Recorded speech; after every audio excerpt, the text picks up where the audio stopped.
Hey guys, how's it going? Anna Costa here.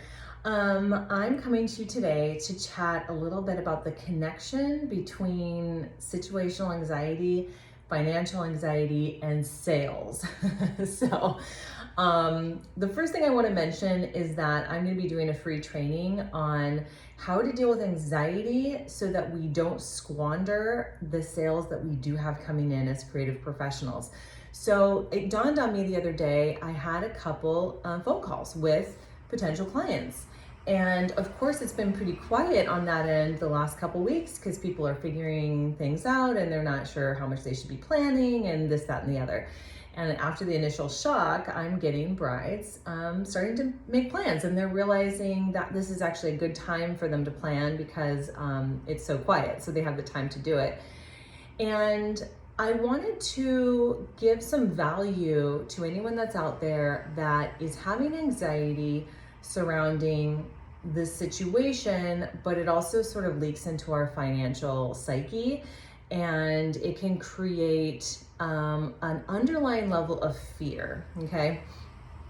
And when we have an underlying level of fear related to finances, and then we try to make sales, it can actually do the opposite of what we want. So we can have an energy that's really a fear-based energy, meaning, okay, I got this lead. This lead is like, I used to get X amount of leads a week or a month. And now, this like one lead, it's like really counts, right? So if you were able to book like one thing, it makes a big difference right now. But your underlying fear or your anxiety energy might get in the way of how you communicate with the client. Either it could be through how you word your email back to them. It can come through on a sales call. So I wanted to give you one little tip, and the biggest thing I wanted to announce is that I am doing an anxiety webinar, and I am basing it on the idea that having situational anxiety or financial anxiety can really impede your precious sales leads if you don't handle it correctly. So here's one little tip I'm going to give you. When you go to respond to this lead, you need to take yourself, your financial situation, your current situation completely out of the equation.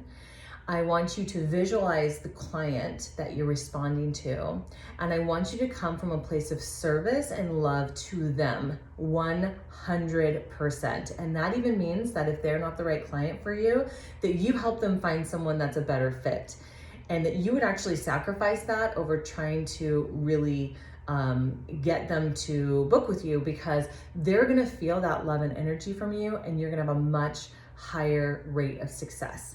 Now, I am a trained sales professional. So before we started our photography business, I was trained in sales. And that's been one of my biggest strong points in our business, is understanding sales and understanding how to approach potential clients and really serve them.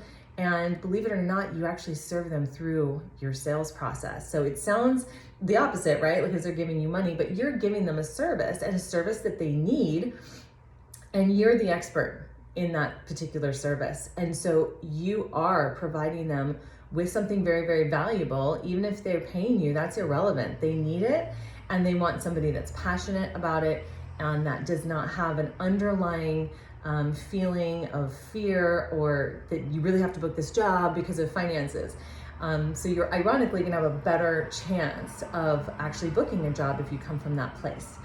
I want to invite you to join me. I am hosting a free financial anxiety and sales process webinar. So the two things go hand in hand. You have to start from a fertile place. So the soil that you're in, right, has to be fertile. It has to have nutrients in it for you to plant a seed and for the seed to grow naturally. If you're trying to plant your seed in rocky, non-nutrient soil, your seed's not going to grow well. So if you have an anxiety, a layer of anxiety right here, fear, stress, and you're still trying to grow your business, you're going to have a hard time. So we have to start with the anxiety piece first, and then we can implement the sales process that's going to help your business grow. So I hope that you join me on this free webinar, and I would love for you to comment and just say, hey, I'm interested, and then we will get you all set up.